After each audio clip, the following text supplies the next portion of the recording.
6 p.m. Assalamu alaikum. This is Radio Pakistan. The news read by Daman Zaman. The headlines. The Supreme Court has declared it mandatory for candidates to submit an affidavit containing personal information along with nomination papers.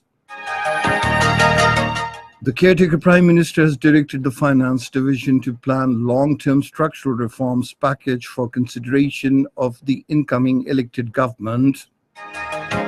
The National Accountability Bureau has approved inquiry against former Prime Minister Mohammad Nawaz Sharif, former Petroleum Minister Shahid Khaqan Abbasi and others in the LNG terminal case.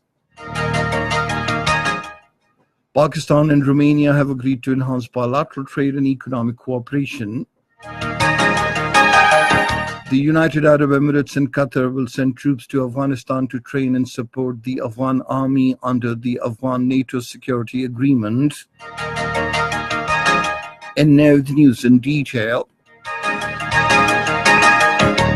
A five-member larger bench of the Supreme Court, headed by the Chief Justice of Pakistan, Mr. Justice Mia Saqib Nisar, has declared the submission of an affidavit containing personal information along with nomination papers mandatory for the candidates.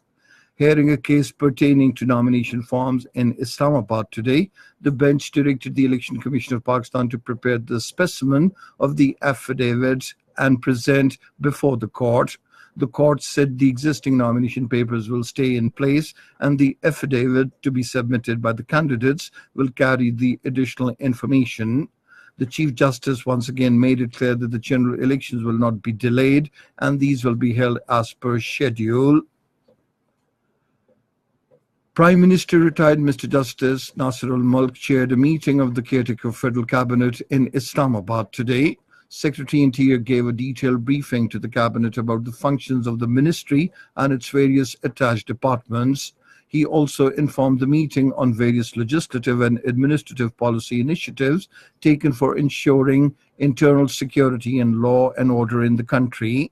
The Interior Secretary also briefed the Cabinet on various measures being taken by his ministry to assist the Election Commission of Pakistan and the provincial governments for holding free, fair and peaceful elections.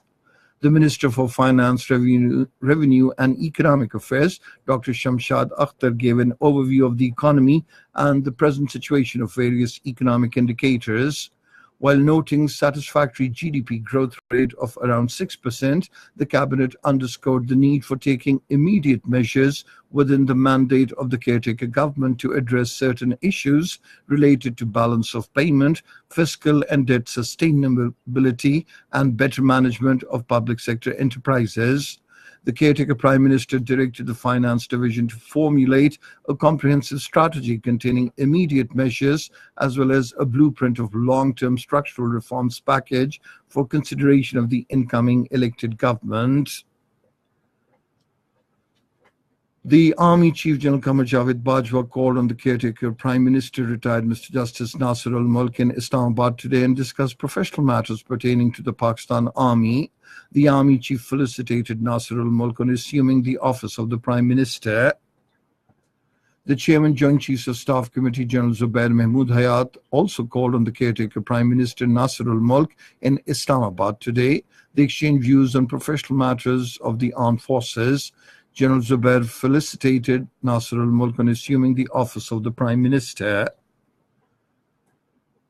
The National Accountability Board has approved inquiry against former Prime Minister Nawaz Sharif, former Petroleum Minister Shahid Khaqan Abbasi, and others for allegedly granting contract of LNG terminal for 15 years to their favorite company.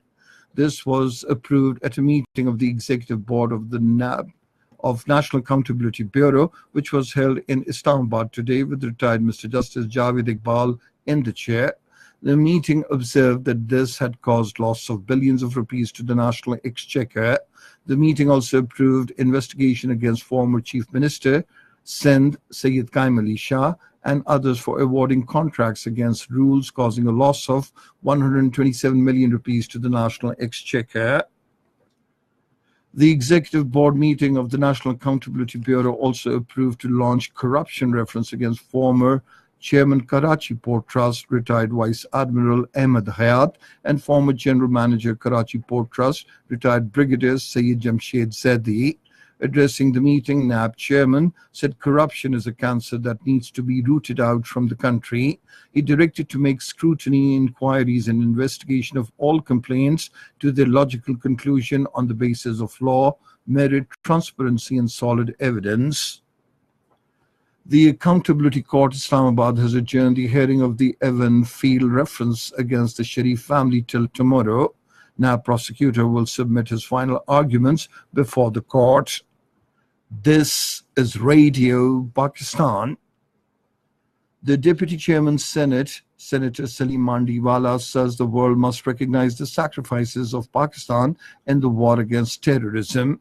Talking to the ambassador of Romania, Nicole Joia, in Islamabad today, he said Pakistan wants peace at the regional as well as the global level. He lauded the excellent cooperation between Pakistan and Romania at international fora and expressed the hope that the two sides would explore new vistas of cooperation to place bilateral relations at a high pedestal. The Deputy Chairman Senate said Pakistan considers Romania an important country and wants to further enhance bilateral cooperation for mutual benefits of the two sides. He said business and trade cooperation will bring the people of the two countries closer to each other. Both the sides exchange views on matters of mutual interest, especially focusing on enhancing bilateral cooperation in different sectors. The Romanian ambassador said his country is looking forward to increase cooperation in trade and other mutually beneficial economic activities. The Chief of the Naval Staff, Admiral Zafar Mahmood Abbasi, has expressed satisfaction over operational preparedness of the Pakistan Navy in the prevalent maritime challenges, including security aspects, and lauded the morale and motivation of the troops at all levels. He was addressing the Command and Staff Conference of Pakistan Navy, which concluded at the Naval Headquarters in Islamabad today. Matters relating to operational preparedness, developmental plans of the Pakistan Navy, prevailing security situation, and training and welfare of troops were reviewed during the meeting. In occupied Kashmir, the Indian troops in their fresh acts of state terrorism martyred 3 more Kashmiri youths in Kupwara district today. The youths were martyred by the troops during a coordinated search operation in Machil area of the district. Meanwhile, thousands of people chanting anti-Indian pro-freedom slogans participated in the multiple funerals of 2 martyred youths in Kulgam and Pulwama districts today. Mudassar Ahmed and Shiraz Ahmed, residents of Kulgam and Pulwama, were shot dead by the troops in a fake encounter in Tangdhar area of Kupwara on the 26th of last month. Addressing the mourners over telephone, the All Parties Conference Chairman Sayyid Ali Gilani paid great homage to the martyrs and said the Kashmiri people are facing the worst kind of Indian state terrorism for pursuing their inalienable right to self-determination. The United Arab Emirates and Qatar will send military forces in Afghanistan under the Resolute Support Mission. The National Security Council of Afghanistan has approved the proposal in this regard. Forces of both the countries will train and support the Afghan army under the Afghan-NATO Security Agreement.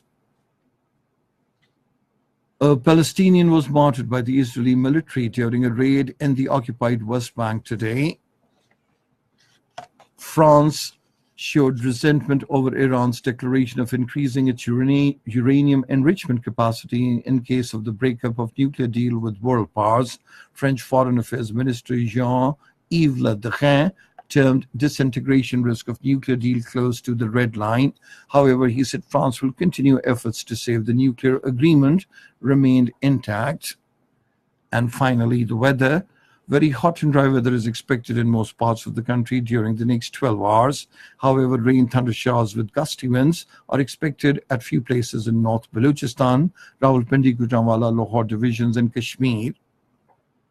To end the news, here once again are some of the headlines.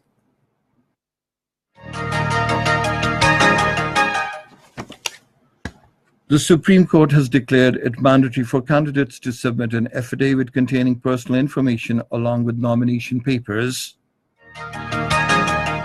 The caretaker Prime Minister has directed the Finance Division to plan long-term structural reforms package for consideration of the incoming elected government.